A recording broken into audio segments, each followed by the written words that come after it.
ጦርን ግን አሳዶ የሚገል ትግሬን ፈቶ ጀነራል ወደ መቀሌ የሚልክ የጋላን ጦር የቀለበ ያዘፈነ የሚልክ ደንቆሮ ነው ፋኖ የገበሬ ጦር ነው ምንም ማያውቅ የፖለቲካ መሪ የለውም ስትራቴጂ የለውም ይሄን ማህይም ክሉና ፈረስ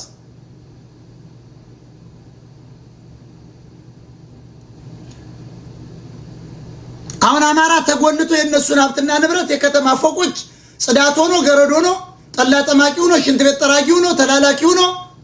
የጠላት ንብረትን በእግሩ በባዶ እግሩ እየሄደ ይቆጥራል ይሄ የገብረ ኪዳን ነው ይሄ የጀነራል ሀጎስ ነው ይሄ ያሴብ መስፍን ነው አሉ ጋሎች ብራብሮ ይሄ እንተ ስለማምላክ ይሄን ይሉታል አይ ጉራጌው ንቆት ከዚያ ይሄ ማን ፎቅ ነው አንተየው አይ እንዴ ሻምር መስታወቱ ይላላሉ በርካቱ ኦይማ የጀነራል እንተና ግብረ እግዚአብሔር ምናምን